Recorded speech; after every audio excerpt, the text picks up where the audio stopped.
Hey everybody, this is Rydo and we're back with video game news for Friday, September 13th. So I guess it's a Friday the 13th, not that I'm particularly suspicious. What is that? Not suspicious is not the right word, superstitious. And I guess since I still am loading into Yu-Gi-Oh! For the background audio, at least at the moment, I will still grab any kind of promotional packs and things like that, and that's a pretty good way to go into stasis, frankly, with Yu-Gi-Oh! Master Duel, in that if there was ever a need or desire to come back and play, I would still have some level of progress that I've made on the whole experience. But then there's certainly a lot of stuff that I won't collect, such as this and everything up to level 100 in the gold pass here, in the dual pass, the gold version of the dual pass. And then eventually, if I stop playing, I won't have enough to purchase any of these accessories, and yeah, pretty quickly that's going to start happening. Speaking of playing while I'm doing this, I did start to make some footage. I decided I didn't want to really break the habit too much, and I did want to play a game, so I'm playing this game called See No Evil. I think I may have gotten it for free. It's 99 cents on Steam right now at full price. I'm not 100% sure that it really is even worth 99 cents though. It's mixed reviewed. It definitely doesn't fall into the category of something that I would have put on my wish list while I'm also doing some followers cleanup. Of course, I am still very much getting distracted doing other things. I'm just getting interrupted, so I was looking for a game that would not take a lot of time or a big commitment. I'm also experimenting with having the audio just at its default loudness, which to my ear seems way too loud. So almost certainly that was a mistake. And weirdly, it's a game called See No Evil, but you see perfectly fine in the game. It is very much a game around audio, way more than seeing. But it is also not a blind person game, where if you could not see the screen at all, you could play it. In fact, it doesn't even have subtitles for the surprising voice acting that it has. But yeah, I think it's poorly named, and I think its gimmicks, of which it only has a couple, are just not very well polished. I could see a concept of what they were trying to do. Basically, they're trying to make Metal Gear Solid stealth type missions, where you have to avoid setting off sound waves to attract enemies, but they don't really do a good enough job making the level design and the puzzle design. They also throw a little bit of the Sokoban box pushing elements around, pushing boxes around, which is one of probably too many gimmicks that they have. And yeah, instead of just focusing specifically on the audio element, you're also focusing on box puzzles. You're focusing in on these horns to reflect and rotate your sound effect. It just feels like if you had the same concept of See No Evil and you had handed it to Valve, they would have turned it into something much more like Portal, where they would have tested each level perfectly and polished it and made it really, really good. Whereas this small game seems very much like it's a mixed bag. It's a mixed reviewed game, and I think that's probably about accurate. I also suspect that it's going to be over fairly quickly. It does remind me of the Apple TV show C, which, as a TV show with a big budget, it certainly has a lot more to say about a world full of blind people, which is the premise of See No Evil, is that you're one of the few people that can see in a world that is chosen to close their eyes and be blind. Which, in the Apple TV show See, a disease makes the people blind at birth.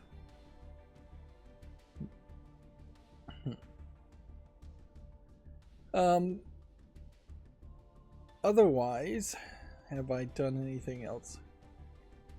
I made pretty good progress on the flawless cleanup, and I think for the most part my new version of the flawless cleanup macro is fairly solid. I think there still is going to be a case where it's going to break every now and then, but otherwise I think it is going to be fairly solid.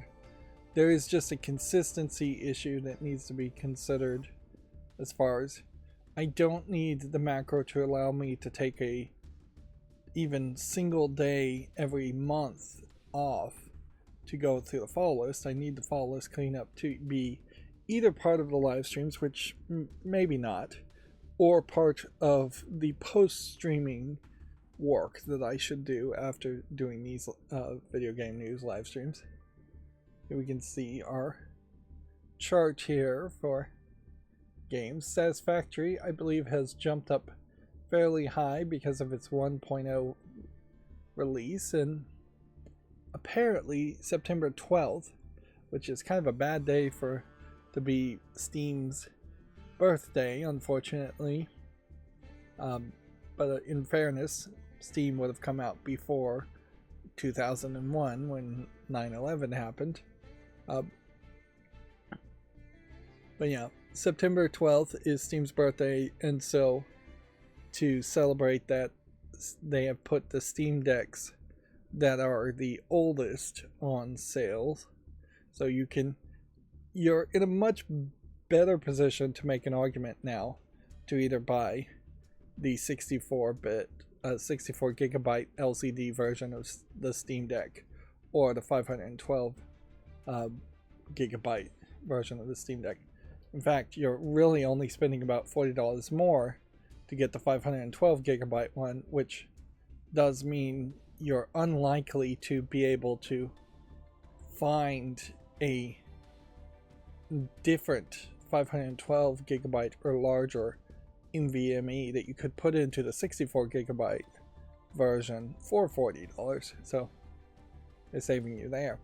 Of course, they are putting on sale the first generation Steam Decks that are 2.5 years old at this point, with there being a decent thought that even if it is not the off-the-shelf Zen 3 based chipset that has been talked about that will be in the next version of the Steam Deck, there will almost certainly be a new custom chip in the next version of the Steam Deck, which I anticipate will come out in about 6 months.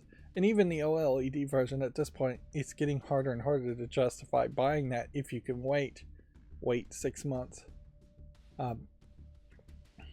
for a next generation CPU and GPU. Of course, there is also a suspicion that the Steam Deck with the SteamOS version 3.6 being almost out, or it's I think maybe almost out or out now maybe. With that version, Valve might have a completely different concept in their mind with as far as 3.7 and going forward, in that they may very well not care to make yet another Steam Deck hardware version, and the hardware team there could be very small or very slow, and they may more care about just making 3.7 work on ROG Allies and other third-party manufacturers' hardware. I wouldn't be surprised if a software company like Valve really does just have this internal need to focus only on the software and not focus on the hardware. Which, yeah, we'll just have to wait and see how that really goes. Of course, they have been more hardware focused with VR and things like that in the past decade or so. But they also, definitely with the VR headsets, didn't try to shove that down the throats of people or try to have yearly iterations of VR headset elements.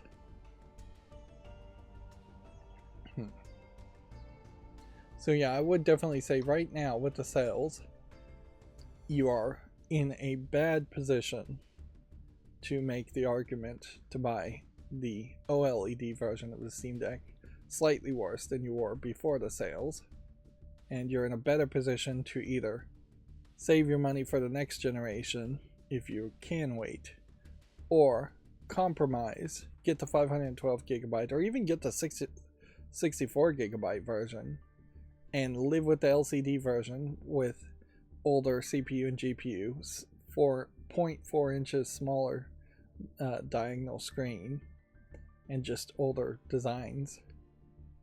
It to me feels like they really are probably just trying to clearance out those components, and I'm a little surprised they haven't already clearanced out those components and just taken them off from sale. I'd be very surprised if 6 months from now the LCD versions are even listed on the sales page. The problem there is, of course, even at this sale, you're still slightly above what people would like to pay for. Like when you're coming, particularly if you're a parent coming from, oh, I paid $200 or $250 for a Nintendo Switch, so obviously the Steam Deck should be $200 or $250. Really, parents would still love it to be $200 or less, particularly since parents these days often make kids at least pretend like they are earning money to pay for it themselves. But yeah, Valve hasn't really done a good job to sell itself and differentiate itself with the Steam Deck to say, this is a computer, this can play way more games, and games that you are going to likely pay a lot less for in the long run.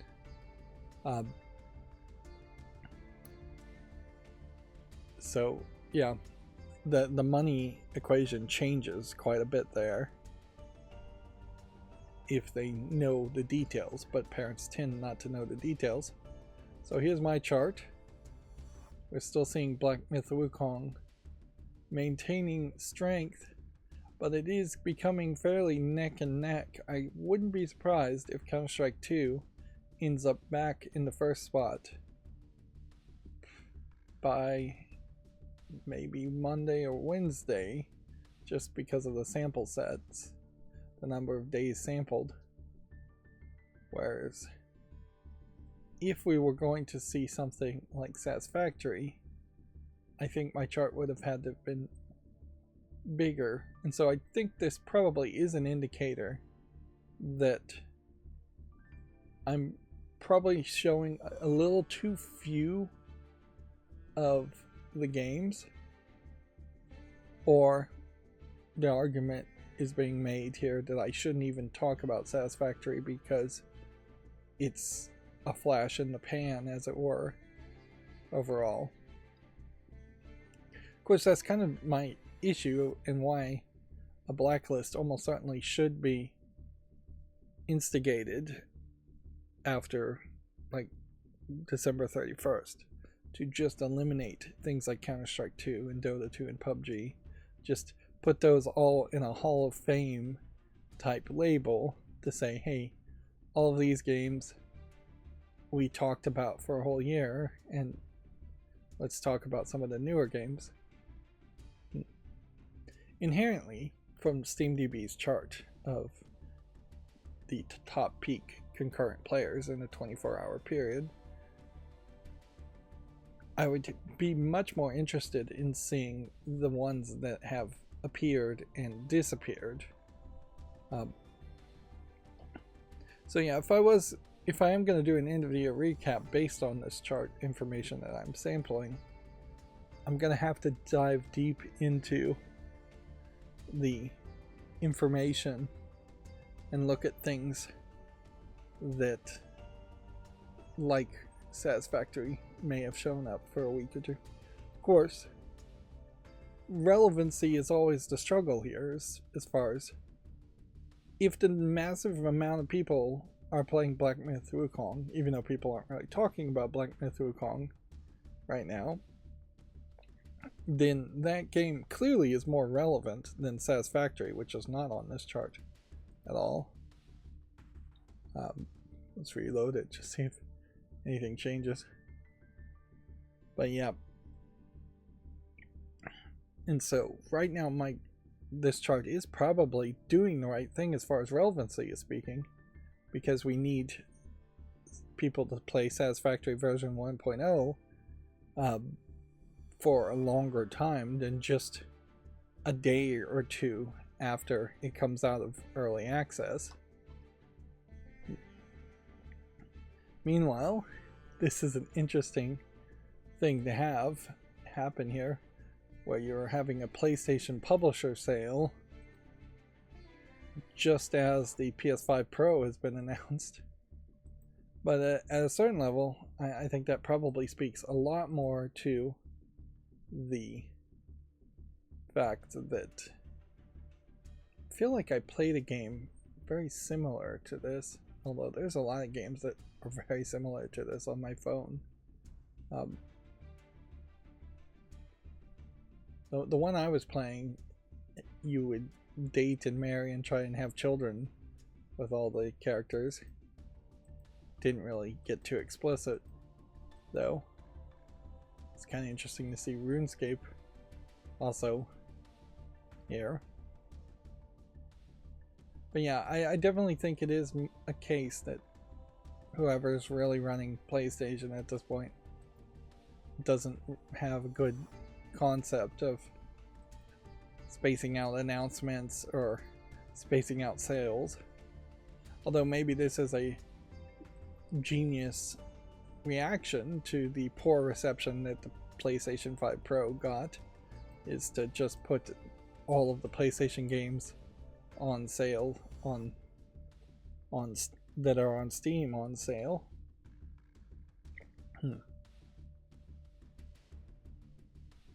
I was watching a Lollipop Chainsaw has come out. Let's check that and see where the reviews are at the moment. Very positive, interesting.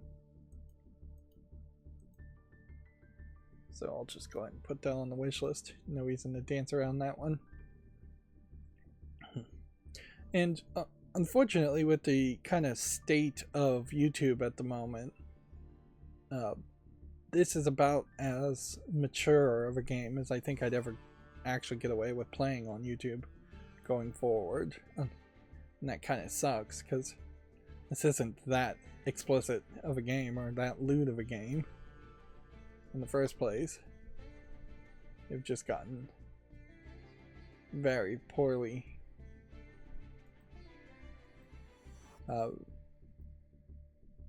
very censorious at YouTube on many things.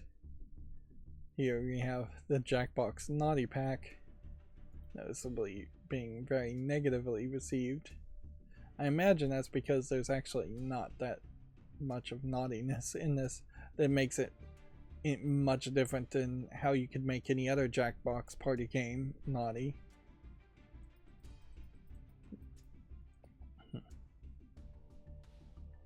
See what the top sellers are. Steam Deck right now on sale.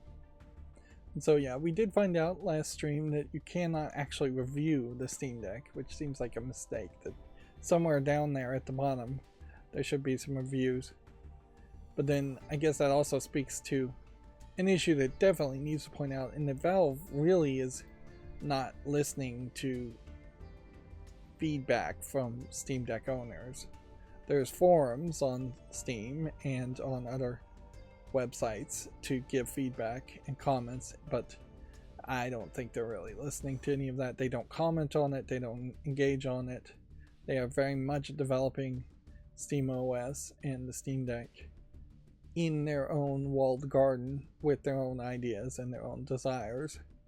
And that, in the long run, might very well be the straw that breaks the camel's back, is that if there is just kind of a Microsoft-like arrogance to Valve as far as the hardware and software, then SteamOS may very quickly turn into something like Windows 11, in that it is just being developed completely for somebody other than the person who would actually want to use it.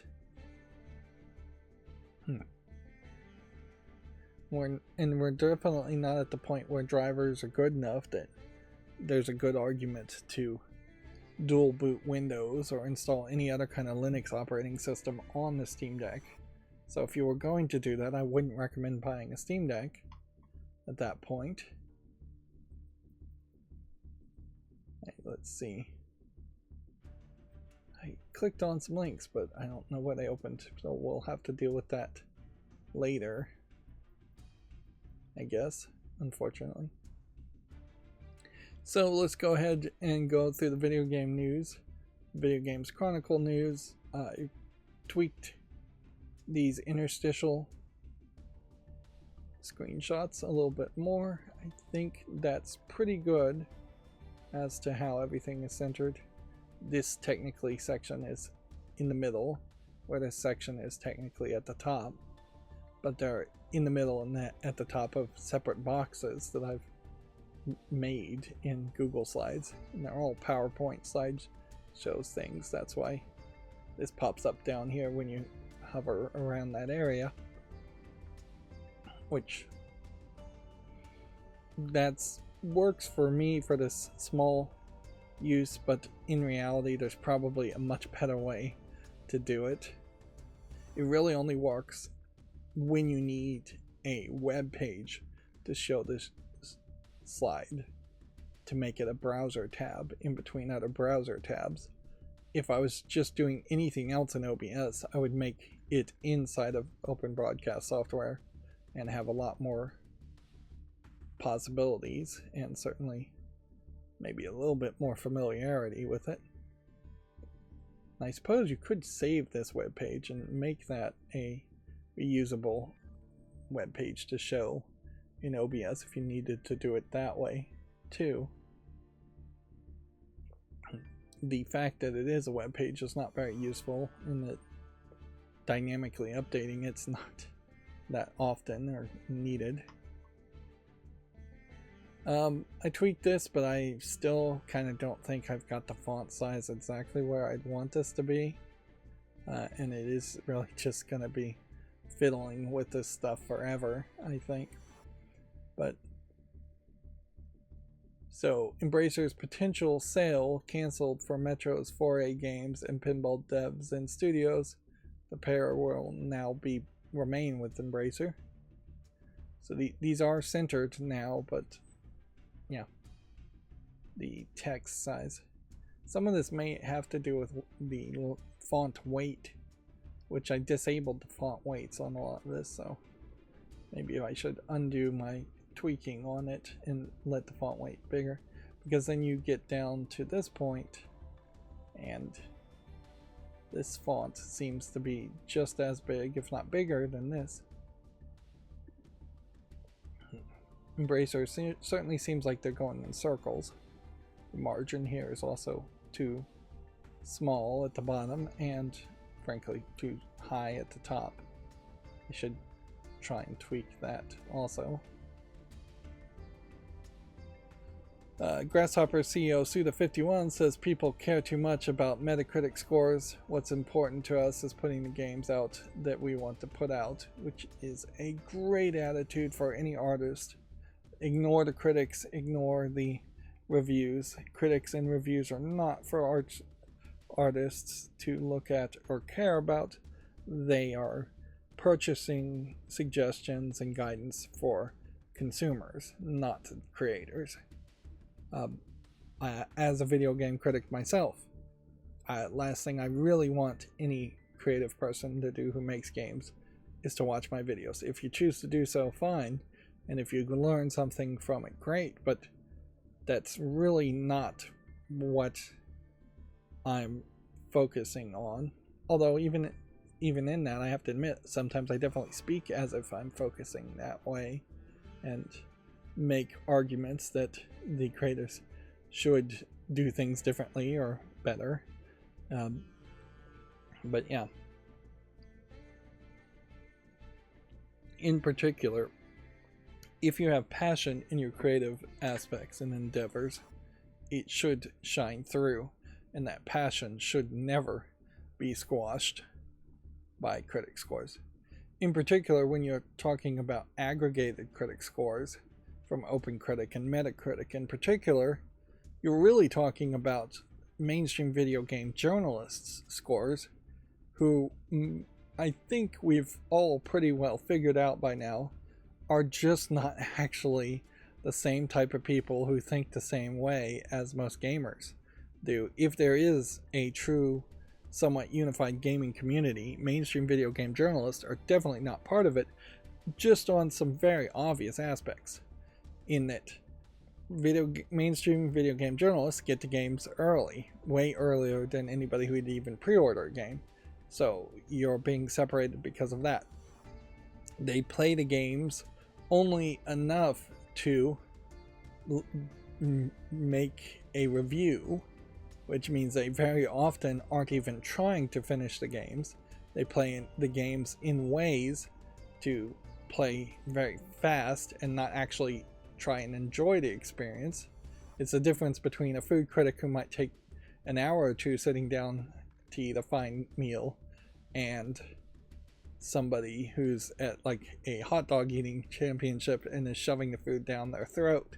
That's a very different experience, and the food is going to be received very differently because of that. Plus, we just know that mainstream video game journalists in general are just way more highly opinionated and want to express their opinions way more than an average gamer would. Like, nobody's going on to Modern Warfare and speaking long paragraphs about their own personal political opinions into the chat. Now, they may be shouting some other obnoxious things into the chat in Modern Warfare, certainly, but they're not doing entire paragraphs on something. I'm the closest person that probably does do something like that, and even then, I still try to keep it focused around the game. So this is kind of like the best quote to ever see. Now, in fairness, I will say the Shadow of the Damned Hill Remastered passion project, feels like a passion project, is not really catching my attention, and I would like to see Suda51 make something new, and I'd like him to succeed well enough that he can continue to make new things. So there is definitely a danger that people like Suda51 would simply make too many passion projects and not actually pay the bills and not be received well, which we've certainly seen that happen too. I would argue that Peter Molyneux might be kind of a great example of that, or even Todd Howard might be great examples of that at some point their desires and what they want to see in the games became a hindrance and has hurt their ability to be involved with new games being made that are actually good. Although I would also argue that Peter Molyneux and Todd Howard probably have evolved to the next phase of that, in which they actually don't care about the games being made at all, and they just are promoting things and being managers and just hyping up crowds with basically nonsense. Pocket Pair's CEO is torn on whether to turn Palworld into a live service game. While I understand that the live service model is good for business, it's not that easy. I would say it is almost certainly far too late to do that. You would have a very difficult time making the argument that it should be turned into a live service game at this point and convincing the audience, whatever small audience Palworld still has, to stay with such a dynamic shift. Just making that big of a change to anything is a real mistake. And I think he probably knows that. Unfortunately, Pocket Pair, we had already seen a history in their previous game in that they had kind of never finished their previous game and abandoned it, and it does seem more likely that that is the same thing with Palworld. It's never going to really feel like it's a finished product. Now, if they were going to make a Palworld 2 or a Palworld spin-off live service game, that might work. It's still probably a lot of work, however. And the worst part about this, the real legacy that I would have liked to see game developers learn from Palworld, is that you could just make your own characters that are sort of like Pokemon, but not just direct rip-offs of Pokemon, and Nintendo won't immediately try and sue you, where Nintendo has recently tried to sue a fan-made Pokemon game. And maybe designers have learned that lesson, and it's just taking them a really long time to make their own parodies, but Palworld may very well show that a Pokemon parody does not work. It is worth taking a step back and also realizing that if you're a fan of the somewhat simplistic RPG mechanics that Pokemon offers, which Pokemon really is just your baby's first JRPG, there's a massive amount of JRPGs of different levels of difficulty on Steam and PC gaming in general. And so Palworld isn't just competing as a parody of Pokemon against Pokemon, it's also competing against Final Fantasy, Kingdom Hearts trilogy, the Atelier series, Dragon Quest.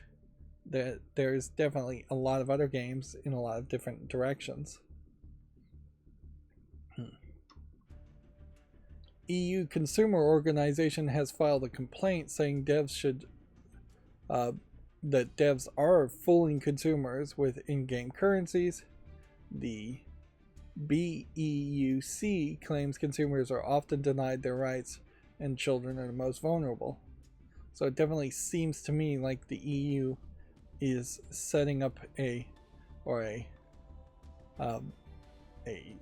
subcommittee of the EU is setting up a lawsuit process and targeting microtransactions and in-game currency manipulation or confusion. It's pretty undeniable that their accusations are right.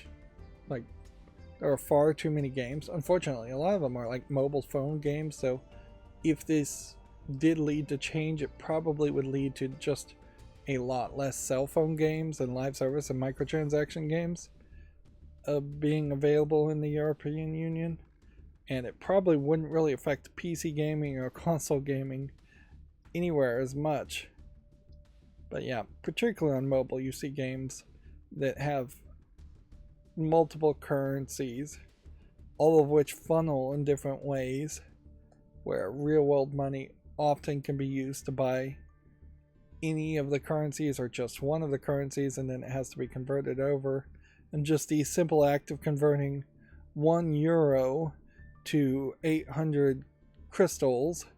That might also then let you take 800 crystals and convert it into like 1600 diamonds.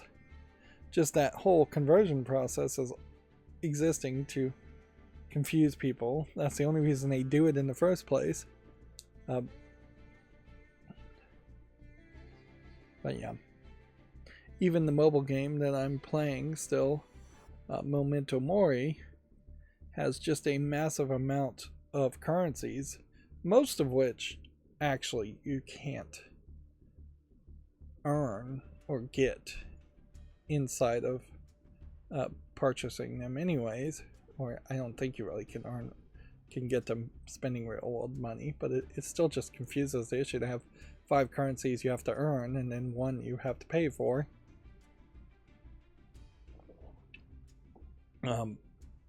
But yeah, it's a mess. Still playing Memento Mori. They have yet another update. Still playing Tinka Fuma as an adult game. It has yet another update.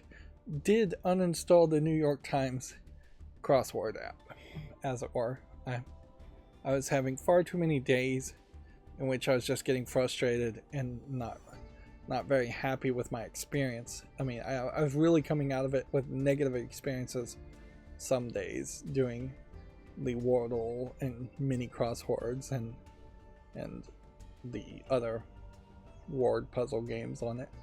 So hopefully that'll save me a little bit more time by not being distracted.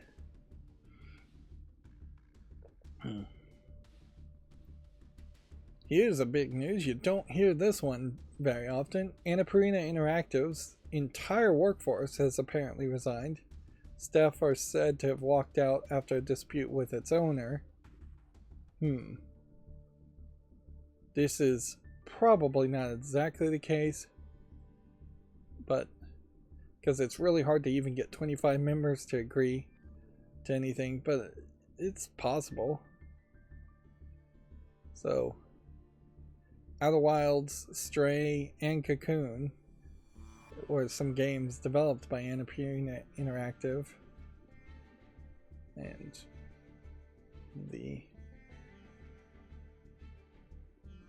owner, I guess, is I guess maybe the case here might be that the president, Nathan Green, maybe talked to the rest of his team and said, we all need to just quit wholeheartedly and go start a new company under a different name. Didn't Sony buy Annapurna Interactive?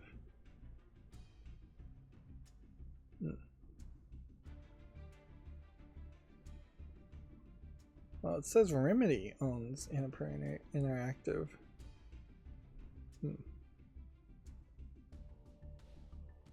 This is the video game publishing division of Annapurna Studio, so we also need to point that out. So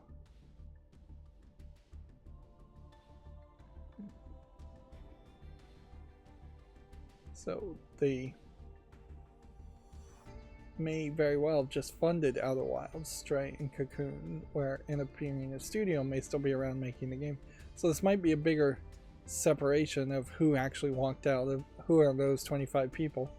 And what this really highlights is how terrible both video game journalism is, in that they're not really naming all 25 people, and how terrible crediting really is. That there really is a room to make a website that just is like an IMDb for video games, so that you can say, hey, this is a person who was a publisher, something kind of like LinkedIn too, because yeah, on the face of it, on the headline, this looks like everybody who made games from Annapurna just quit. When you get down into the actual article, it comes off more like the publishing team quit. And I'm still having a hard time figuring out figure out who the actual owner is. Apparently the actual owner is Megan Ellison,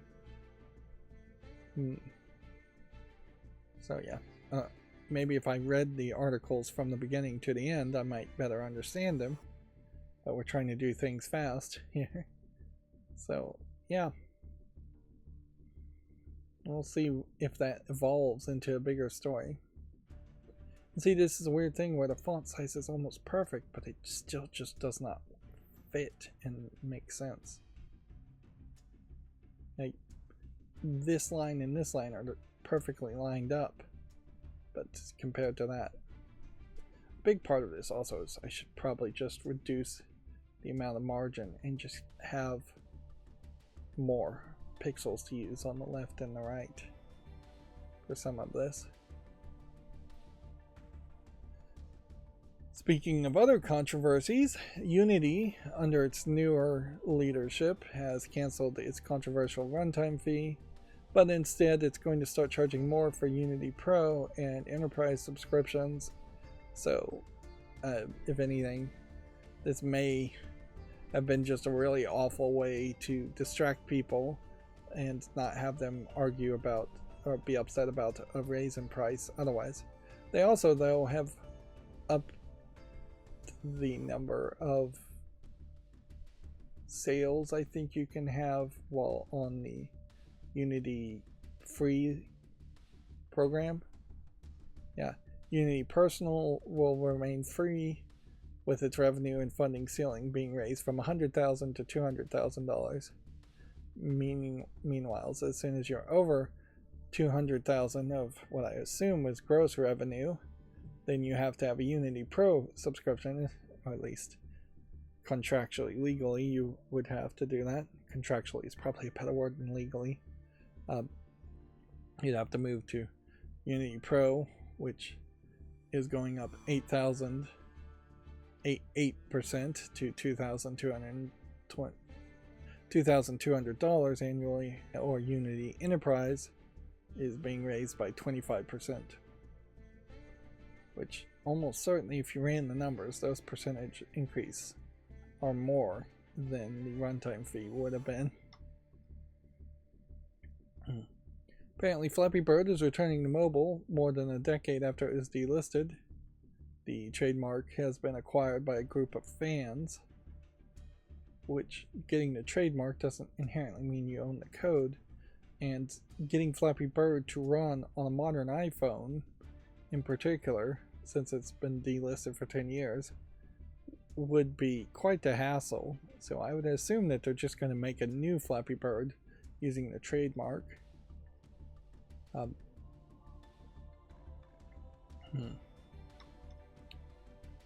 Bungie and Nerf are investigating claims that a Destiny 2 gun design has been plagiarized. The design and logo elements closely resemble a fan design from 2015.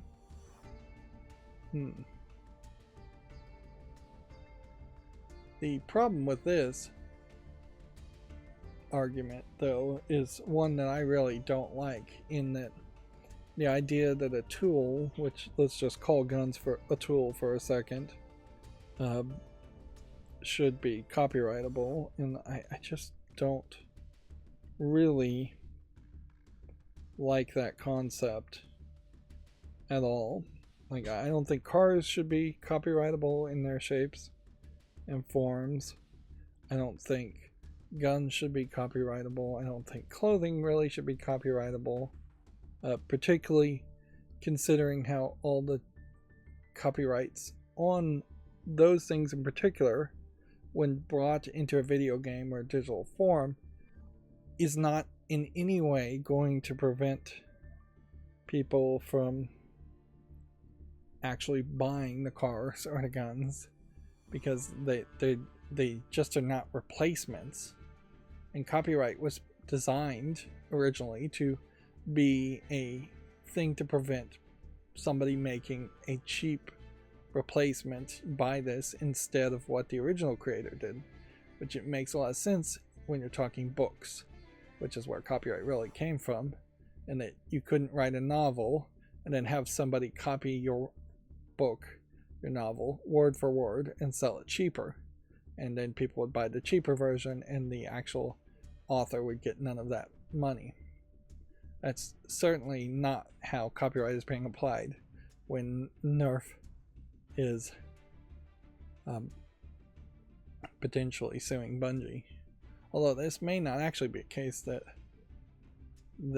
Nerf and Bungie are suing each other as much as they are just investigating that a fan design may have been submitted for a Nerf gun in 2015 and then somebody else stole and submitted that in some kind of fan element. But yeah, particularly for guns, there's just a level of simplicity to guns. Yes, they are complicated devices compared to a lump of metal, but they're not complicated compared to a computer or a circuit board. There are very much, most of the elements in a gun design are practical elements, and practical functional elements tend not to be copyrightable under the law anyways. So it would just be flourishes and decoration. Anyways, I guess I'll leave that story at that. I want to move a little faster today. A free demo of Sea Smash VRS New Dimension is out today on PS5. Owners of the PSVR 2 version of the game will get the PS5 update for free. So check that out, I guess, if you have VR. Multiversus Season 3 trailer reveals the Powerpuff Girls and Nubia. A new stage based on Gremlins will also be added. Here's an example of when there isn't a picture to show that the titles just don't feel right. They just don't look well. One of the problems I think they run into is that, sure, I have a small bit of nostalgia around the Powerpuff Girls, but I never actually sat down and watched many of their episodes or did anything like that. I maybe have seen one episode in its totality, but I probably haven't even done that. So they're really trying to bank on Cartoon Network in general vibes and nostalgia, and I just don't know if that's enough for a game like Multiversus. I don't even feel like this character is being animated correctly as far as the way they're supposed to be, they're supposed to look. But yeah, I just wish Multiversus and Warner Brothers in general just had more characters that were more beloved. Perhaps they made a fatal flaw in that they never really had a character that they stuck with post Looney Tunes or post Scooby-Doo, and instead of introducing new cartoons, which is what Cartoon Network was all about, with the Powerpuff Girls and Samurai Jack and things like that, and just constantly having entire new generations that introduce new characters, they should have tried to stick with characters more often and make them become more beloved over a long time. In fairness, Looney Tunes, Bugs Bunny, things like that have nearly 100 years of a head start, so, or at least many decades of a head start to build up nostalgia around them with less competition, certainly, when they came out. But there is something to be said about, like, Teen Titans as a comic book never being that not really being that popular or successful, but Teen Titans cartoons being fairly successful, or Ben 10 being fairly successful in that they kept on making Ben 10 things. But they definitely dropped the ball on a lot of their original cartoons. And at this point, Cartoon Network is pretty much just a shell of what it once was, and is almost to the point where the TV show, the cable channel, is just going to disappear in favor of only being a streaming animation provider for Peacock or whatever streaming service owns Cartoon Network. Moving on, Tony Hawk claims he's talking Activision again. It's something the fans will truly appreciate, Hawk has said. Tony Hawk, pretty old by now, but I'm sure Microsoft would love to have another Tony Hawk labeled skate game come out, and Microsoft being in charge now might see that happen. Although that would inherently assume that Microsoft is going to be more hands-on and actually force Activision to make a Tony Hawk game and not just put all their resources into Call of Duty, which we've yet to see Microsoft actually take the reins of any of the companies they've acquired. He said this, I assume, during this Mythical Kitchen Last Meals video, which you don't get to talk about that too much in the video game world. But yeah, there's always room, I think, for a skating game. I don't know if there's enough room to blow the budget on licensing a skater's name, and perhaps it's a mistake at this point to use Tony Hawk's name, because inherently you're just creating a Madden situation where you're calling a game Madden, even though Madden hasn't actually been a part of football for years. You're certainly not really introducing new skaters, which, if there was going to be a major enthusiasm for skating, now would be the time. There's almost certainly a ton of skater kids that are just making a lot of viral videos and putting them on YouTube and things like that. And certainly now would be the time to scoop them up and get them a agent and make sure that the kids just stay clean and don't get arrested for doing drugs or something, or assault, something that would tarnish their image, and, you know, set up for the next Tony Hawk.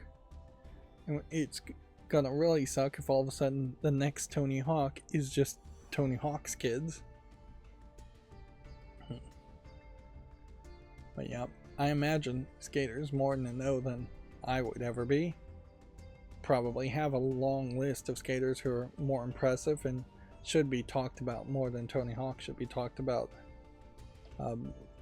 at this point, just because he's old and he's hurt himself enough that I imagine he can't be on a day-to-day basis skating anywhere as much as other people.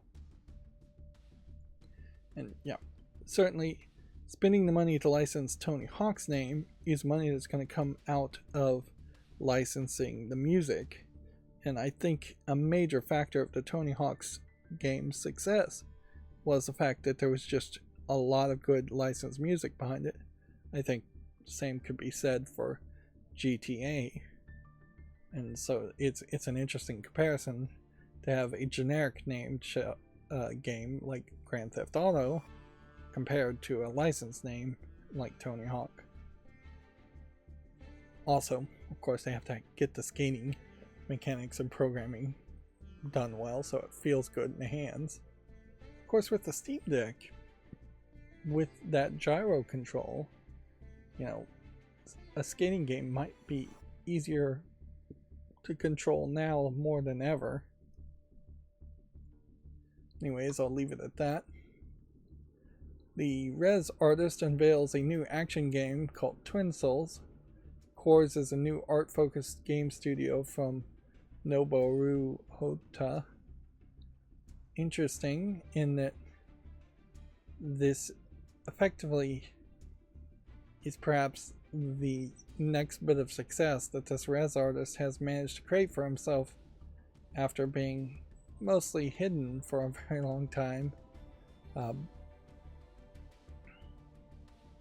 After Rez originally came out, I would say this animation screenshot does look different from what Rez looked like with its wireframe animation.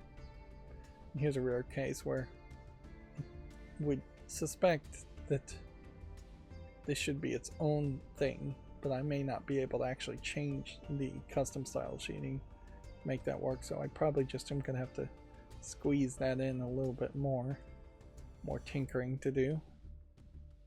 I've really created a system here where I can just distract myself by tinkering a lot more than I really should.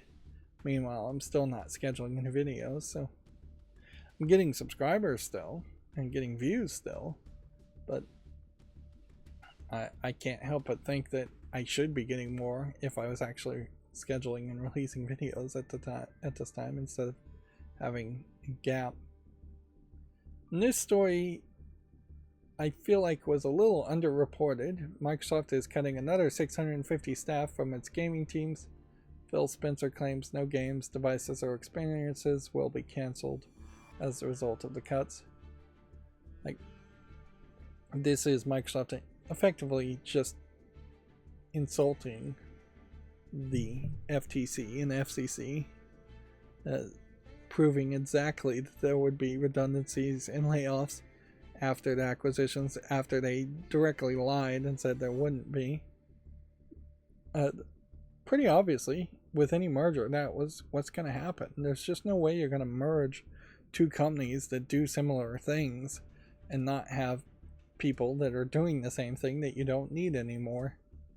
The only way you could do that is if you were inherently reducing the amount of hours the employees work in half to make up for that overage, and still paying them the same amount, which no company in their right mind would ever suggest doing that. Let's double the pay and half the hours of our employees. But in a creative industry like video game development, it actually wouldn't have been a terrible thought to at least consider. But capitalism would never allow you to do that. Shareholders would never allow you to do that. This is a weird screenshot, and this is very possibly because I have it stretched out. But it definitely has this Xbox Series X at a different perspective than what it should be. Yeah, that is the angle and ratio it normally would have been when I squish it. So that's kind of a great example of just how all the images are squished, but it's actually fairly easy to not notice that in most pictures. Here we have a quote that I still need to tweak. Yeah, Microsoft never said that they weren't going to be evil, and certainly it seems like they have gone down the evil path as far as let's acquire a bunch of companies, then immediately lay off a bunch of people. It does not really inspire a lot of confidence in Microsoft that they're going to be the next leader in game development, because I think the actions they're taking now speak to them being unwilling to invest in new games and new IPs. It speaks to them being unwilling to take in a risk, and it speaks to them really being unwilling to even see games all the way through to proper development. Like, all the problems with the game industry are being echoed in these layoffs and acquisitions. It shows a lack of a plan as far as trying to actually make a good experience, and way more of a plan as far as just trying to make as much money quarterly as possible. Maybe the bubble will eventually just burst and things will change, but it'll only change for a while, and then it'll be back to these same shenanigans, unless there was some real regulation put onto these companies, and we'll have to wait and see if that ever happens. We'll wait a long time and probably never see it happen. The PlayStation 5's new system update is out now, adding a Welcome Hub and Party Share. Welcome Hub will roll out in the US today, with the global rollout to follow. The new SwitchBot humidifier that works with my SwitchBot robot vacuum, this isn't video game related, has rolled out only to like UK and Europe at the moment. They don't have a United States style NEMA plug. I believe that's what it's called, a NEMA 10, NEMA 20, probably a NEMA 10. So it is rolled out, but not rolled out. In reality, though, I would think they are also being a little weird in that they're rolling out a humidifier in Europe and the UK when the dehumidifiers would work a lot better in those regions. And I think dehumidifiers work a lot better in general. You're going to much more often want to remove moisture from the air in rainier areas. Humidifiers make a lot more sense in dry places. So once you start to get to closer to the equator, even halfway towards the equator, you'll start to want to humidify. But yeah. So yeah, that was something new I noticed about it, and has nothing to do with anything else. On the other hand, I still could see having a humidifier. Like, you kind of need both, and it sucks that they're separating it out as if it needs to be a separate device, because a dehumidifier and a humidifier are built almost exactly the same. You could build one device to do both. And you're never really going to need to humidify and dehumidify at the same time. So yeah, they're ripping you off almost certainly by making two separate devices. Anyways, back to video games. Steam has launched its families, quote unquote, allowing users to share games. Multiple copies of the same game are required if two players want to play a specific title at the same time. That isn't even the big problem, though. The real problem is they still are just saying household. Their definition of a family is people in the same household. And while they have not put into stone, or at least I haven't seen any rules put into stone yet, that says you could be in violation or get some kind of VAC ban, or if you brought a Steam Deck to your father's house and while the Steam Deck was connected to the Wi-Fi at your father's house, you joined their Steam family, then took your Steam Deck to your mother's house because you're a divorced child, and lived at the mother's house for months, 3 months out of the year, connecting to her Wi-Fi. I'm not sure if there's any rules or checks that are actually going to be implemented there. Or you could figuratively do that exact same scenario with a VPN, and they haven't really said anything about that either. But yeah, Steam Families is coming out of beta, but they definitely are thinking that the family should be people in your household, and by household they mean actual physical house, as far as I can tell. The other problem here is just the heavy penalty that you run into, and I think a lot of people might run into this problem, in that if you leave a Steam family, you cannot join a new family for a whole year, which is a long amount of time. Plus, the slot of the 5 people is locked out for a whole year. So that's a big issue.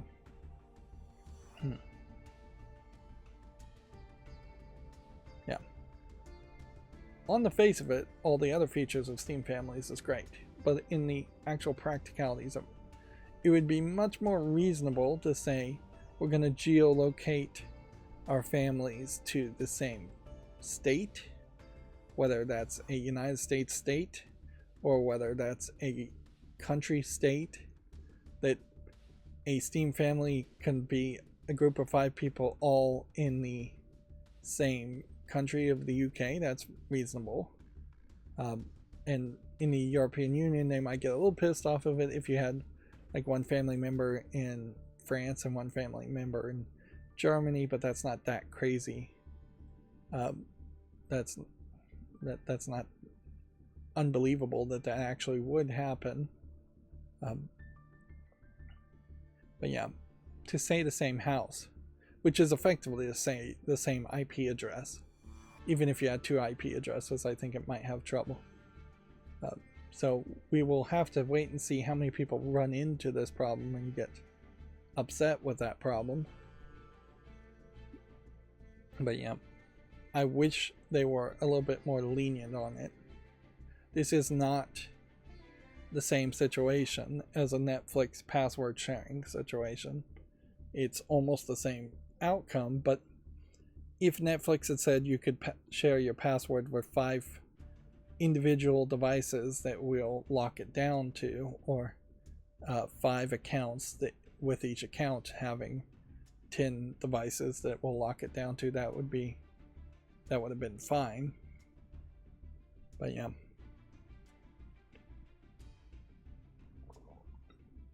it definitely at the moment makes it harder to recommend to my nieces and nephews that they should buy a Steam Deck, because they're going to have to they're either going to have to come to my house, connect to my Wi-Fi either physically or through VPN, join my Steam family if they want to share my large library, or they're going to have to make their own families, which still isn't a terrible thing, but then their parents would have to buy duplicate games for each of them, which is not really what their parents want to do. And you know, if you're going to use the phrase families, you really should include families, and not just immediate family, however you define immediate family. Like, some people don't even define brothers and sisters as immediate family. Only parents and children. And I just don't think that that's realistic. And frankly, getting into the minutia of that is just kind of pointless. If I am very much emotionally connected to my cousin third removed and want him in my Steam family, and I want to play games with him and share games with him, what does it matter? In the end, you're letting 5 people share a library. What does it matter if they are familially connected to you or not, or if they're living in the same house or not?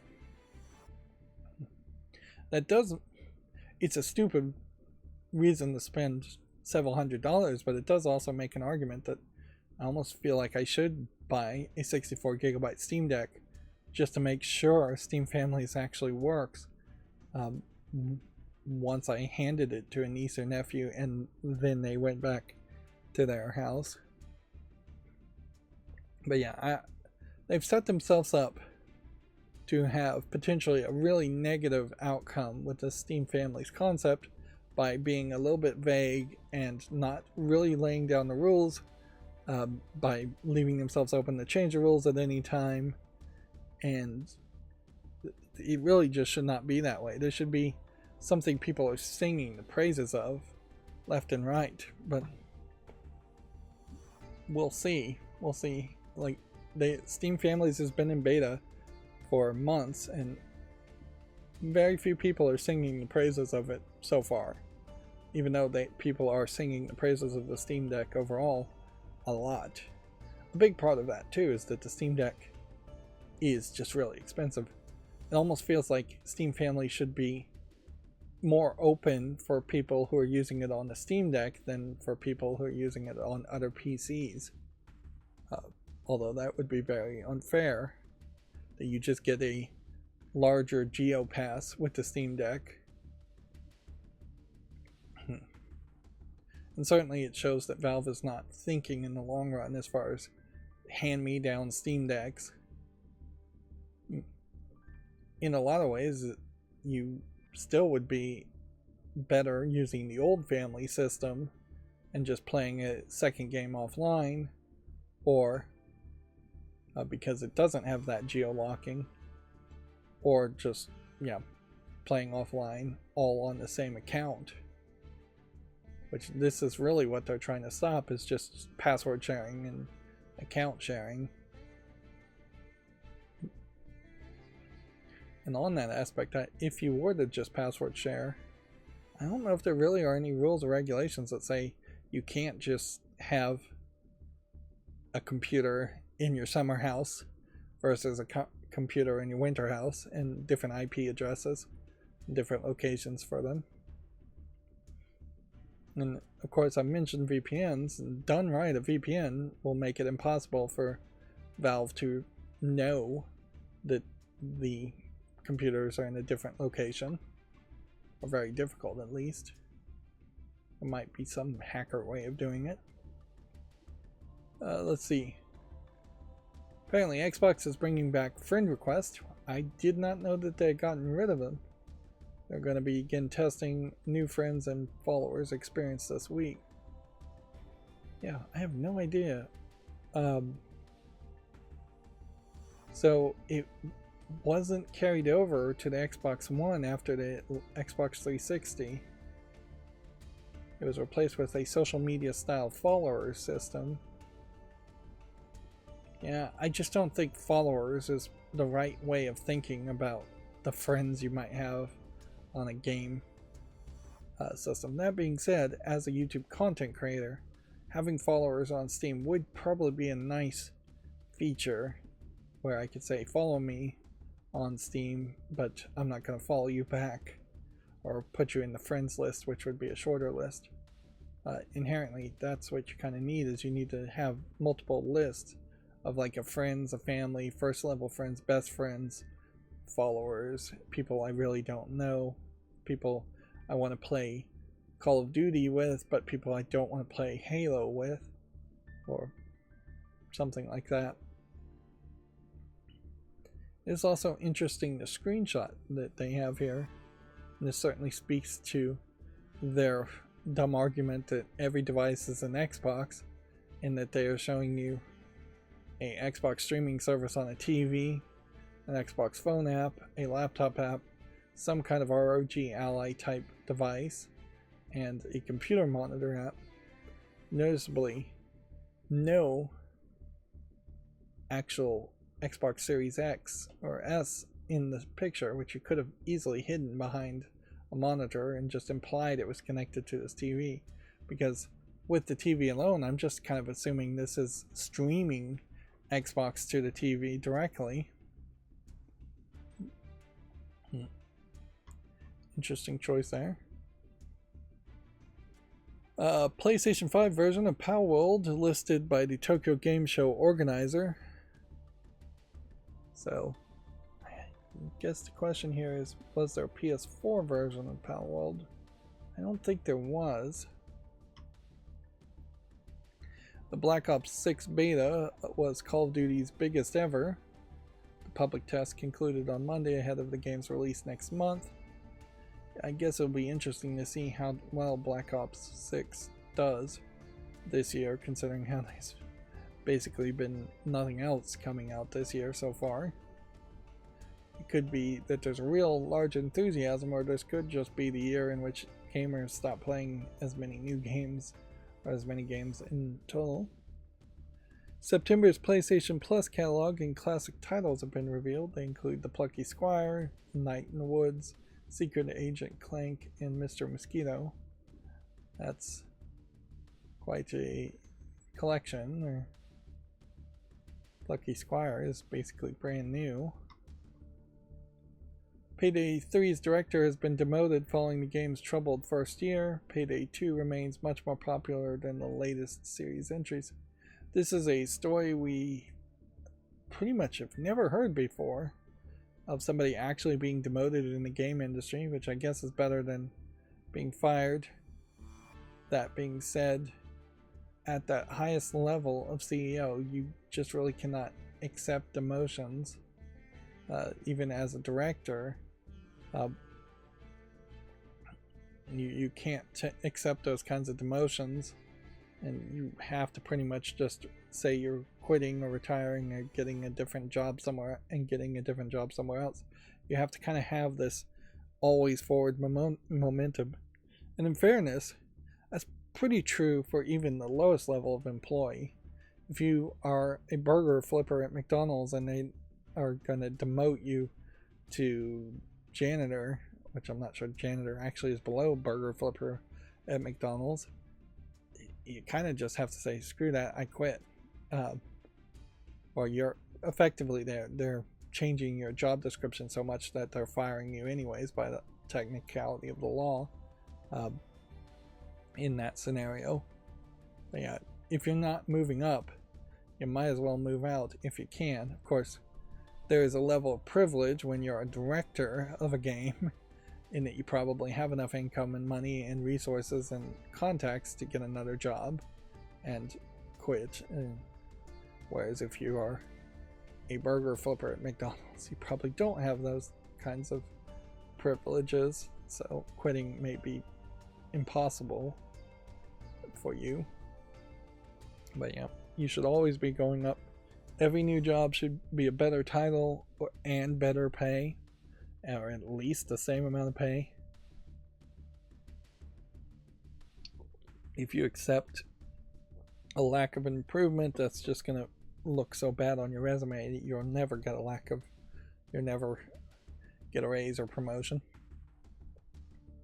But yeah, anybody in even middle management being held accountable for anything is extremely rare, and that certainly has to speak to just how terrible Payday 3 was promoted and launched.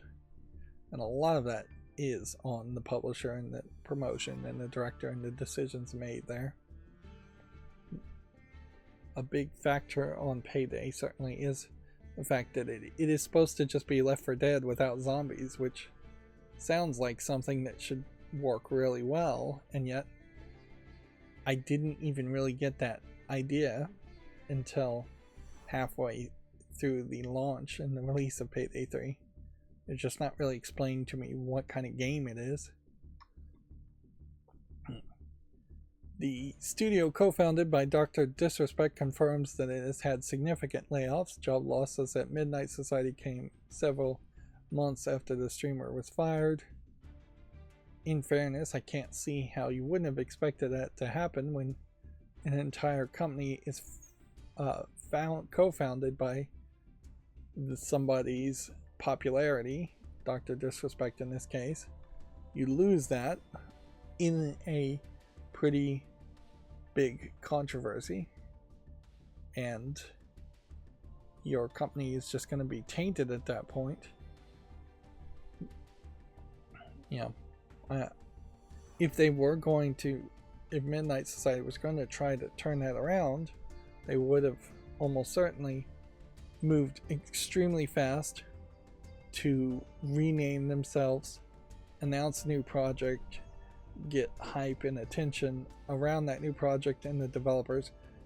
It probably wouldn't be a bad idea if they put out some videos just showing off all the employees that are still working at Midnight Society, making them feel like they are the new figureheads, they are the people should think about and care about, and just shift as much focus as possible away from Dr. Disrespect, and definitely not keep the employees nameless people that are now just part of significant layoffs. That's going to bring us to GameDeveloper.com. I'm still not sure why my old macro, which I haven't really worked on the new macro still, but I'm not sure why it goes around in circles like this and puts GameDeveloper.com in the middle. Oh, actually, I think I did that on purpose, now that I think about it, because GameDeveloper.com articles tend to be fairly different from Video Games Chronicle articles, whereas Gematsu articles tend to be somewhat similar to Video Games Chronicle articles. So I was trying to make a sandwich, put some meat in the middle of 2 slices of bread, effectively, that keeps the variety of what we're talking about high. Of course, I completely have forgotten about that weeks later. The Communication Workers of America Union has slammed Microsoft over extremely disappointing layoffs. Extremely disappointing seems to be about the strongest thing that the CWA is willing to do or say Particularly, this also highlights how CWA was foolish to throw its weight behind the merger with Activision Blizzard.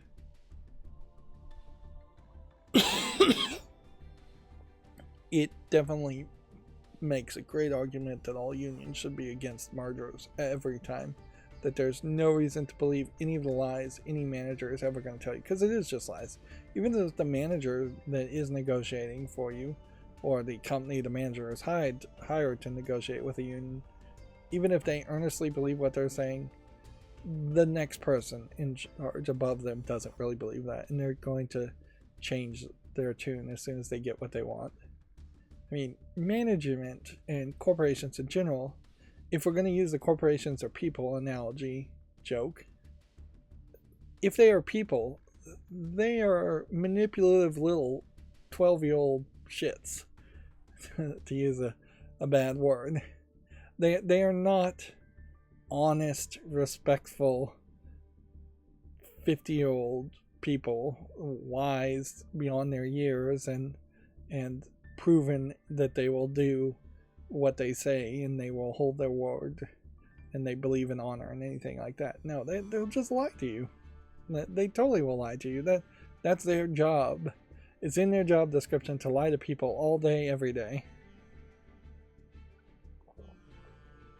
And if anything, this is a example where I have to be a little anti-union and perhaps a little bit anti-CWA in particular, in that whoever negotiated on behalf of CWA there did not negotiate hard enough, negotiated too much in good faith, not realizing how much bad faith negotiation was going to be done by Microsoft, and agreed to something that they should have never agreed to at all. There should have been a strike. There should have been protesting and signposting happening against the merger with Microsoft and Activision Blizzard, the acquisition really of Activision Blizzard. I would, in retrospect, now I think we can pretty well say it would have been better if Activision Blizzard just went bankrupt and had multiple parts of its company sold off in bankruptcy, different IPs going to different companies, Activision being split from Blizzard, being split from King. And I said it to a certain extent, even when the merger talks were happening, that this was corporate protectionism more than anything, and that they're keeping Bobby Kotick, who is still an employee, last I heard, at Microsoft, protected. Microsoft is doing that, and they're doing basically nothing to actually improve the situation with Activision or Blizzard for what little is even left of the good employees at Activision and Blizzard. Most of the good employees who made the good games that Activision and Blizzard are known for have long since left.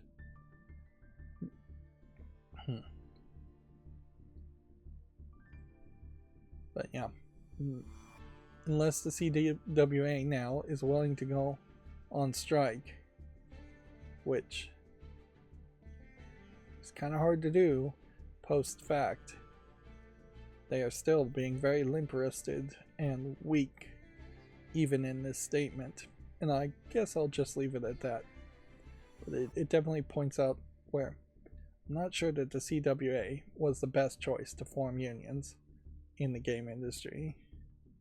It may very well have been better if SAG-AFTRA, which is still on strike right now, was in charge of the unions as far as game development as an industry. And we may see it go that way slowly.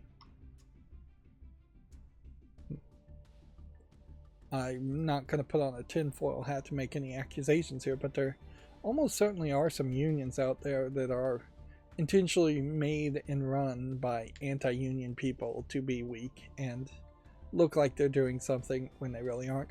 And there definitely have been accusations in the past that some union locals are very much just being run in a very lazy fashion and not actually supporting or doing enough.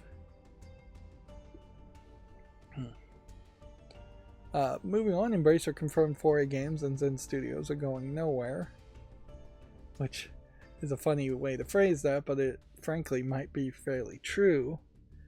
Zen Studios and their Pinball FX in particular is doing the same old, whereas 4A Games, I'd have to think about what games they're making recently to make a similar statement. Pinball FX in general kind of can't go anywhere as far as emulating pinball, in that they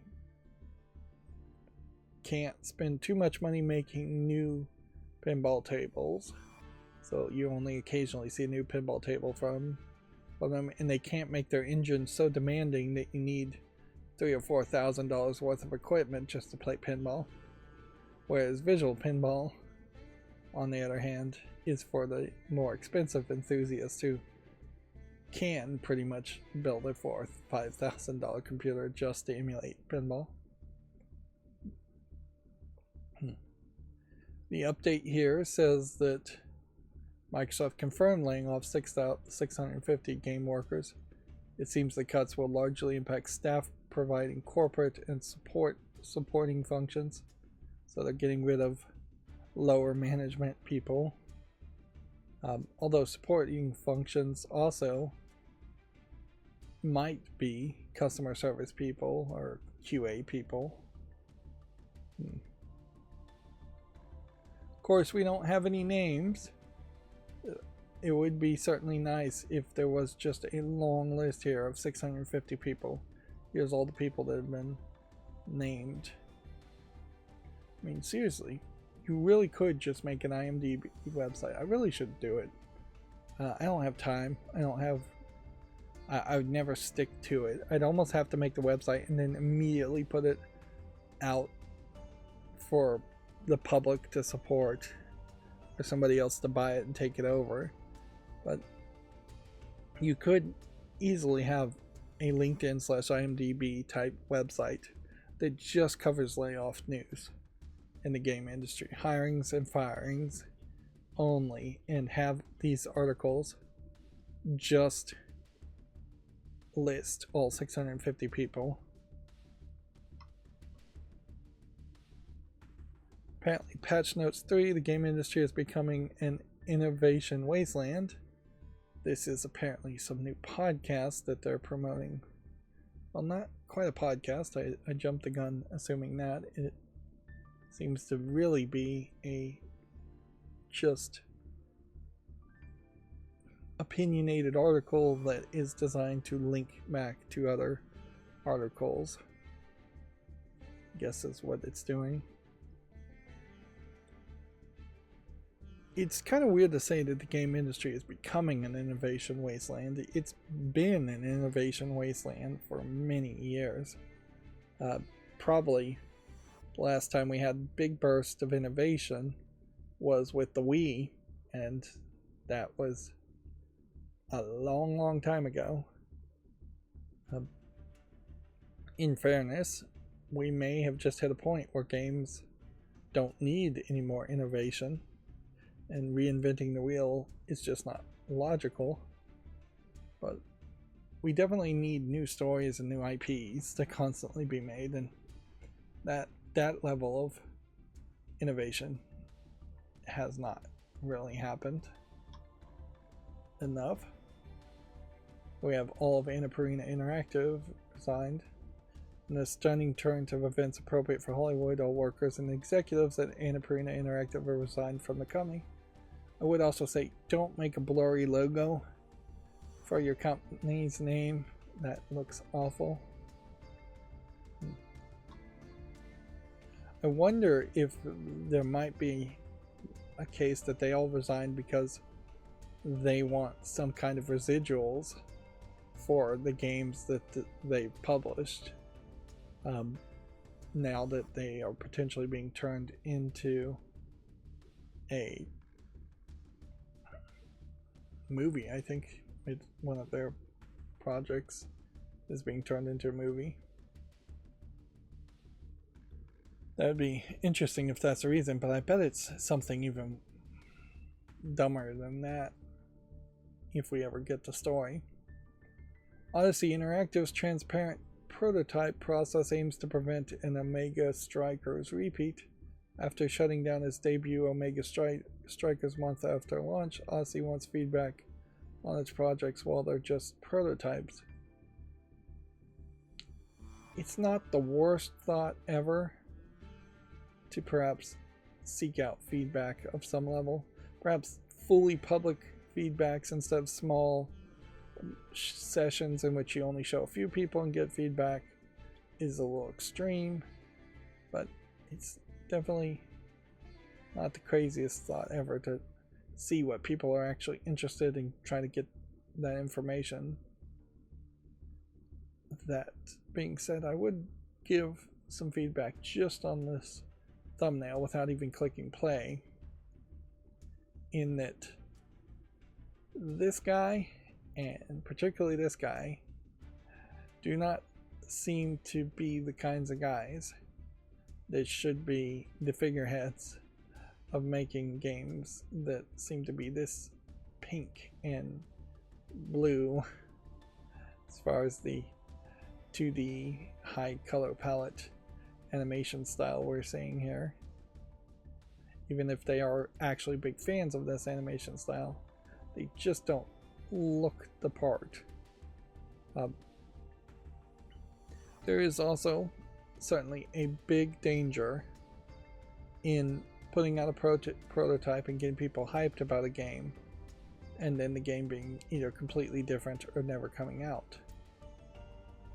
Once again, something is preventing these videos from playing. Now, I'm still not sure what it is that prevents the videos from playing. Is it the fact that I'm streaming to 2 servers and there's just not enough bandwidth? If that was the case, why isn't that always the case? Is it the I'm gonna give somebody a seizure showing that? Let's not do that. Yeah, no clue. Still just no clue as to what's going on there. It's one of my extensions almost certainly, but I'm not sure which. I'll have to work on that some more later. Let's not deal with it now. Flappy Bird taking flight once more in 2025, still free, still flapping. Of course, 10 years later, I think most people realize that Flappy Bird was just a flash in the pan as far as a game, and really shouldn't have never been as popular as it once was. It really is just a statement as far as how terrible the quality of games were back then. There's an exclusive that Unity is killing its controversial runtime fee. I don't know why this is particularly an exclusive, since other people are reporting on it, but I guess maybe videogamedeveloper.com, just gamedeveloper.com, got the story first.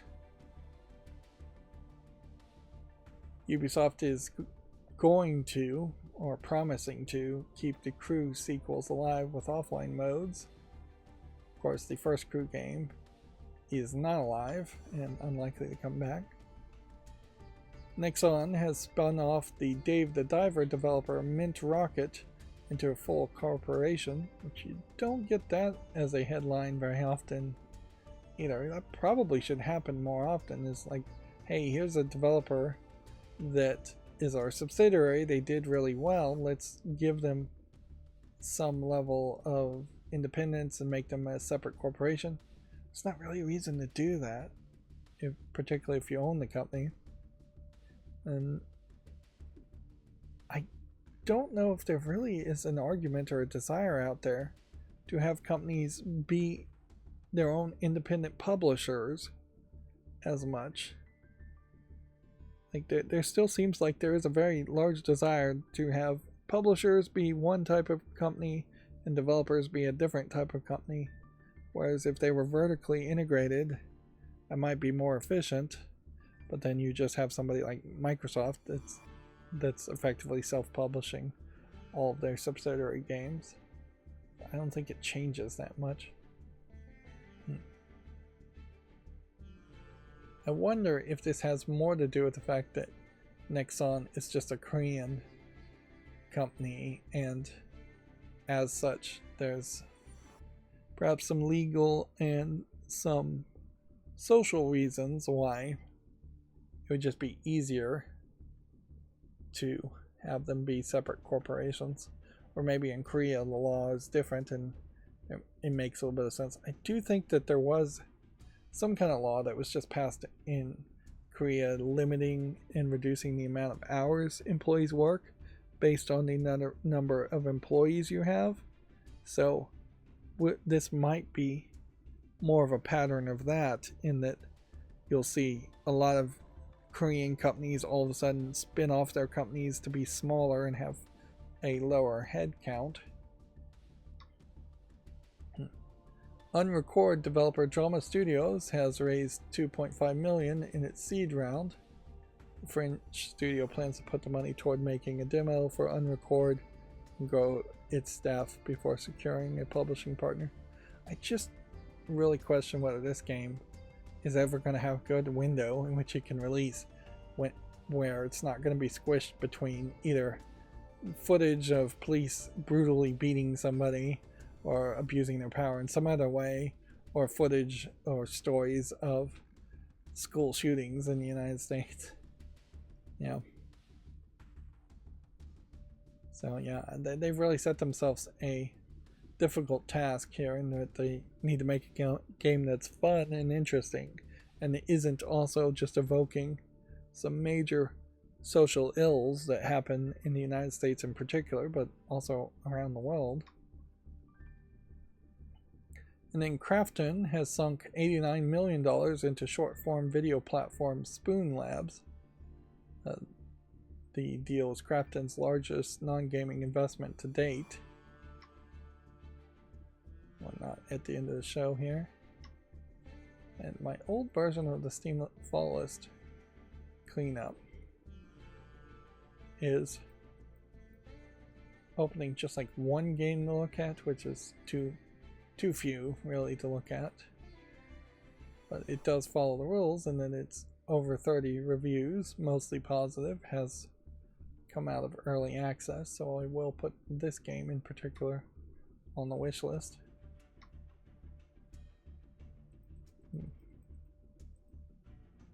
Then Video Games Chronicle has an article here that says Sony will soon sell refurbished PS5 consoles at a reduced price.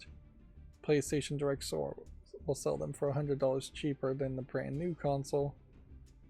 That's unfortunately still not a great offering, considering how it's pretty obvious that PlayStation wants to go full digital, so it's not really a good time to get into the PlayStation infrastructure and get into PlayStation gaming at all. Wizards of Legend from October 3rd, 2024. Wizard of Legend 2 is coming out. Dragon Ball Sparking Zero is coming out. Planet Coaster 2 is coming out. These are all from Gametsu articles. Duckside probably coming to another console. The Tales of the Shire has some new information. I forgot that game was even announced. Fastest Penguin. And then Rainbow Sea. So let's look at the Gametsu articles and figure out what those stories were. Flappy Bird is returning in an expanded form for web browsers, iOS, and Androids. So, yeah, it is going to be a different game with the trademark of Flappy Bird. I'm not even sure if they actually bought the trademark, or if this isn't a case where the owner lost the trademark for Flappy Bird by not using it.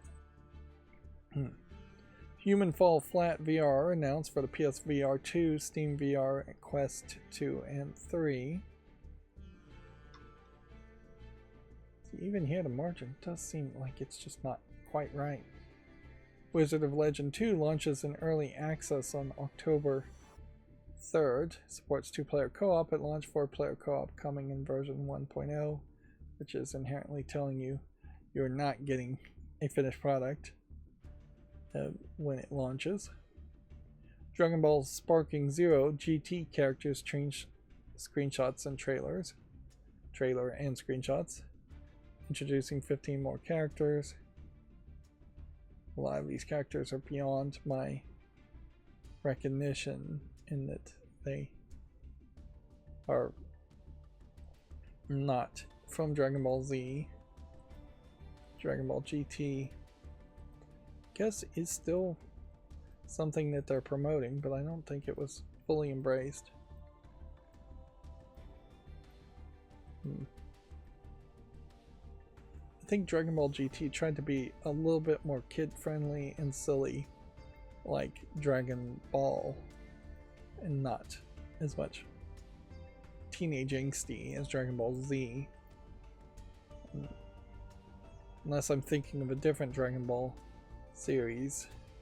I think GT also has just your main Goku character being resurrected as a child and running around with like his grandkids or something. Yeah, Goku GT.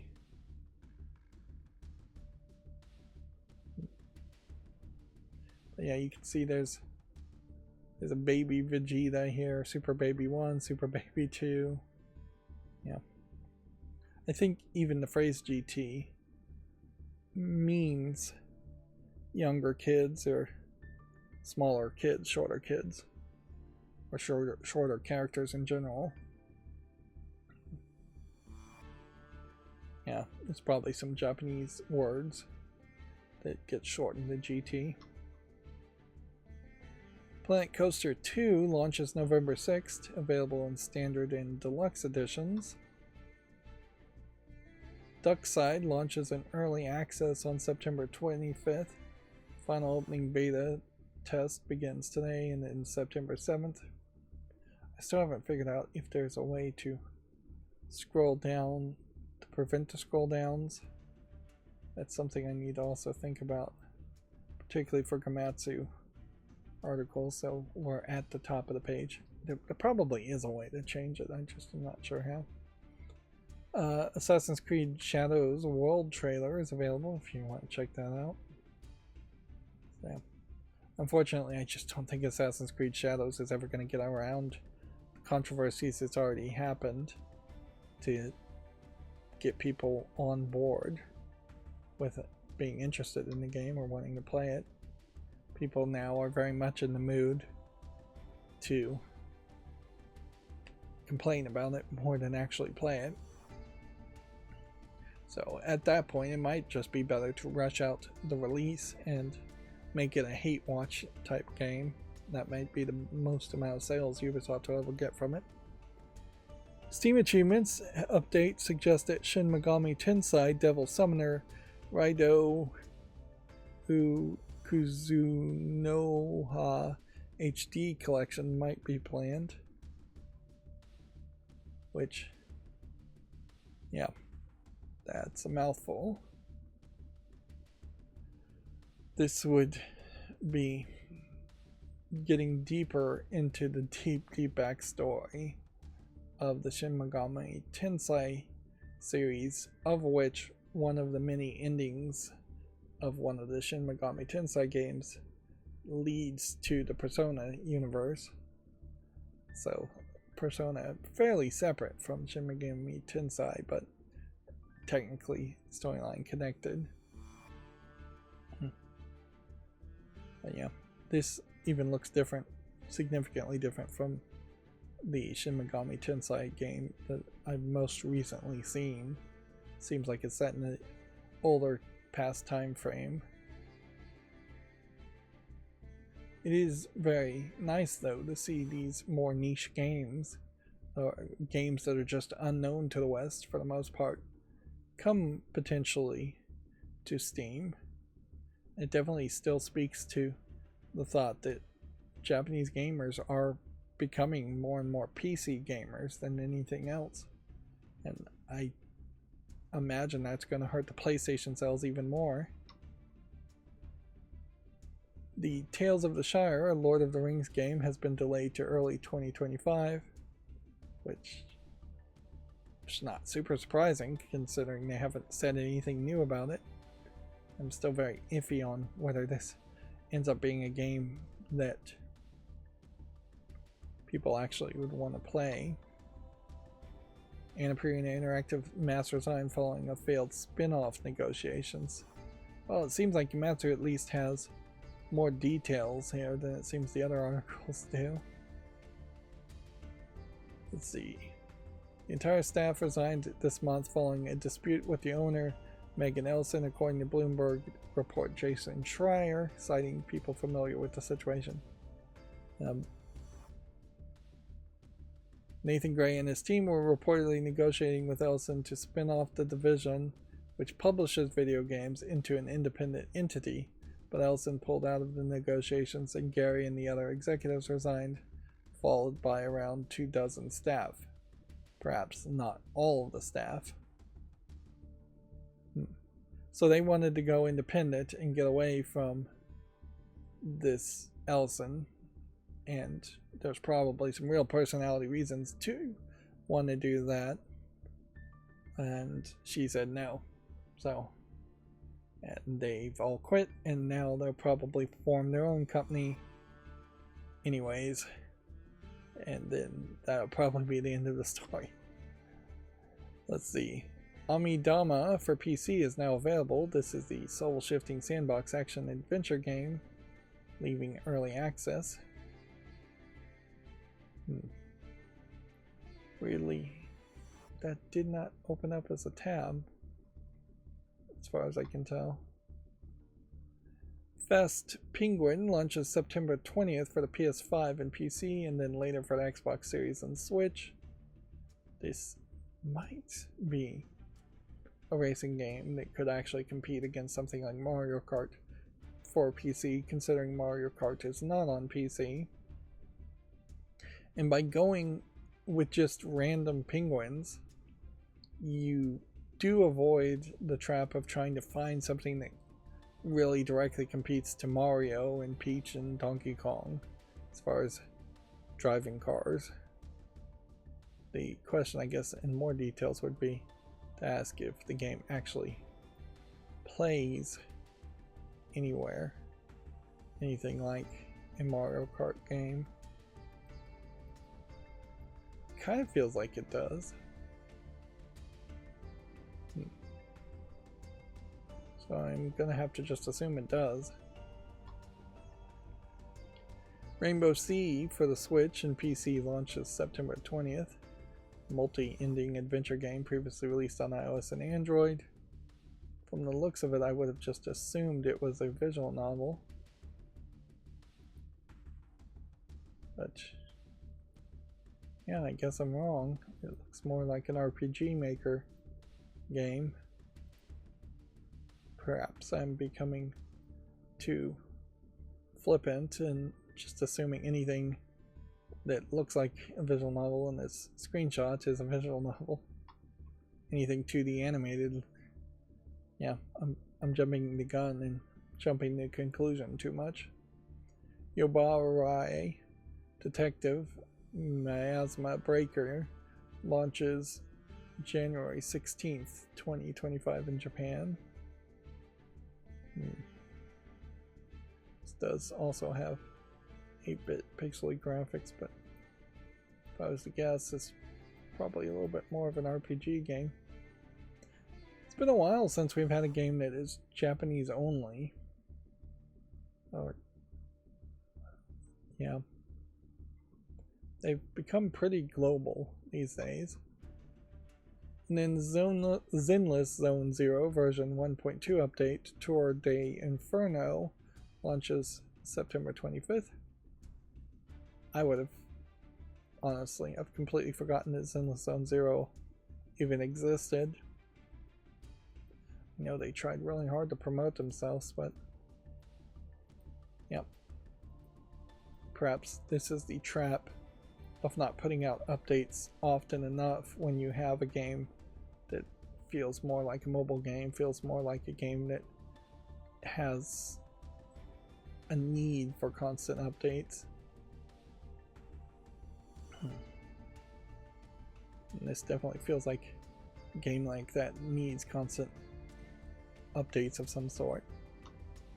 That being said, I guess it is also worth pointing out that Memento Mori, the game I am playing on my phone, is not putting out press releases that Gamatsu is talking about or saying. And so, yeah, they could easily get a lot more attention if they did put out press releases every time there's a new update. So here's the Steam Deck link I clicked a long time at the beginning of this stream, almost 2 hours ago. So yeah, you are, from now to September 26th, 13 days, you are now in basically a really good position if you wanted to come in cheap. Just barely under $300 if you get the 64 gigabyte LCD. 64 gigabytes of that space is going to be extremely slow, probably to an intolerable amount, and not really recommended to anybody unless you're going to immediately try and take it apart and mod it. You probably at this point, in this price point, need to expect to take it apart and mod it much more than a normal person would, because $40 to go from 64 gigabytes slow is almost spinning hard drive speeds NVMe to 512 gigabytes, which, let's just see if we can do the math here. 64 doubled once is 128, doubled twice is 256, and then doubled 3 times is 512. So you're getting 6 times the space, just storage space, and probably 2 to 3 times faster download, install, uninstall processing for $40, which is, yeah, a very good offering. So I would generally say no, don't buy this unless you're going to take the whole thing apart or need spare parts. Even at that, $300 probably is still a little too expensive. And I definitely think this is Valve clearancing out the LCD models, and they are just not going to make LCD models for a while.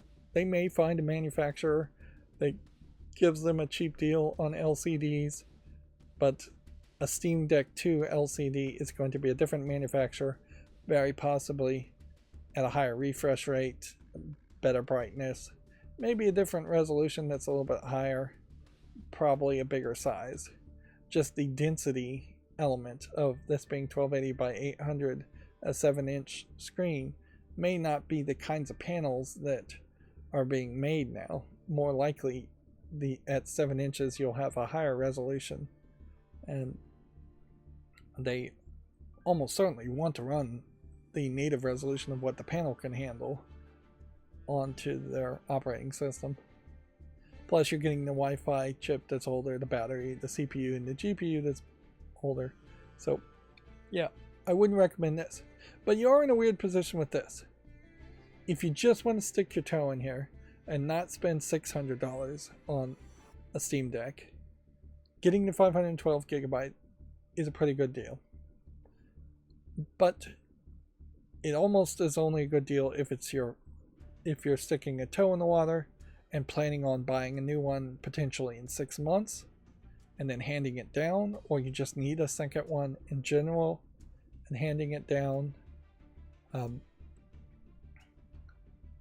because you're still on the old Wi-Fi chip, you're still on the old CPU with less battery hours. The new OLED version has like 50 watt hours, and you're on the older GPU.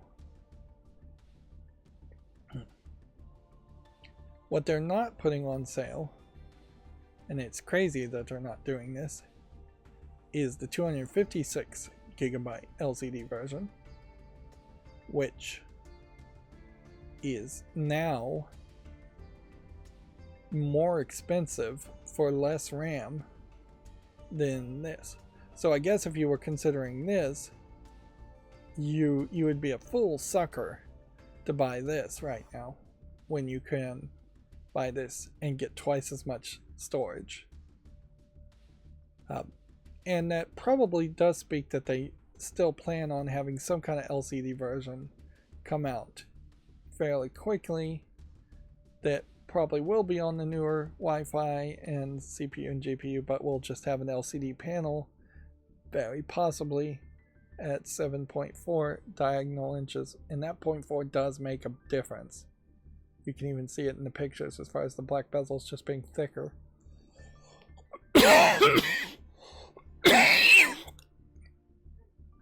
But yeah, you're almost to the point where $660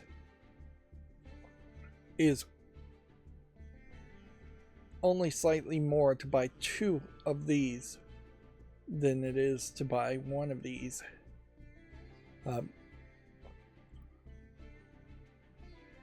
Yeah, overall, if it's your first foray, I want you to have a good experience with the Steam Deck, so I would still recommend the $550 512 OLED version. But you're in a very weird position right now. I'd say if you can wait 6 months, wait 6 months. There is very possibly going to be a 2025 version of the Steam Deck that has better hardware, or is called the Steam Deck 2 and that has better hardware.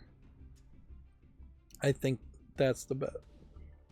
Which then just cycles back to the weird position you're in here. You will not likely be able to buy the, I believe they're 2280 NVMe memory cards that would be 512 gigabytes or larger for $40.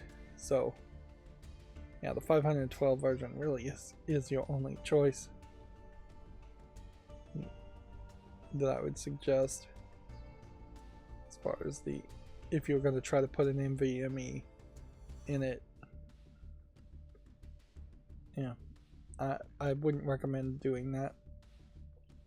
I did see a mod where you can get metal buttons instead of the plastic buttons on the Steam Deck. That might be an interesting mod, but I personally wouldn't really want to see metal buttons and press them. And then the refurbished is also in stock, so you could get a refurbished for $319, which might save you a little. But then the refurbished of the 512 is actually $360, so that too is more expensive, really. I mean, it's slightly cheaper by like $12 or so, but not really worth it. So if you were knowing that you had to buy a refurbished unit, now is the time definitely to buy the 512 unit. You do have 13 days to consider it. I don't think they'll go out of stock. I do think they'll probably be out of stock by the end of the year, and you just won't see these models listed. You'll probably just see a 256, a 512, and a 1 terabyte, with the 256 being LCD. They might really just bump up the 256 to OLED versions in 6 months. I wouldn't recommend buying the official Steam dock. So yeah, if you were going to get Steam Decks for Christmas, buy this version if you can't afford this version. And that's the real argument. Certainly, I don't think you're going to see any bigger sales for Black Friday or fall Steam sale. They don't put hardware on sale during the game sales. They've been pretty obvious about that in the past couple of years. So yeah, I don't expect before Christmas that you'll get a better opportunity. Then we were going to look at the PlayStation sale, with the PS5 Pro being announced. You could buy the PS5 Pro, or you could potentially buy every single game that's on sale right now and still have plenty of money left in your pocket. Last of Us Part 1, Days Gone, Uncharted Legacy of Thieves Collection, God of War, Spider-Man. Now is probably a great time to buy Spider-Man Remastered, Miles Morales, Sackboy. I didn't realize Sackboy was actually on this. In fact, I'm a little surprised. I'm going to add that to the wish list. I'm going to add that to the wish list. I'm a little surprised there. Then we're going to look at all the new games on Steam, and I'm going to try and hurry through this because I immediately realize I need to go to the bathroom. Could also in the stream here. I think we can probably do this. No, I don't think that's the right move. Alright. So we are going long today on this Friday, and we'll go short on Saturday. So I'm going to end the stream here and not go through all the new games on the stream, which is the reason this is at the end of the stream anyways, is it gives me that opportunity to end early.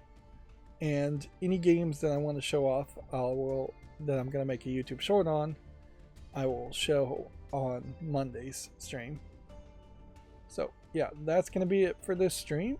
As always, I ask you to like, share, subscribe, comment, and keep on watching. Thanks.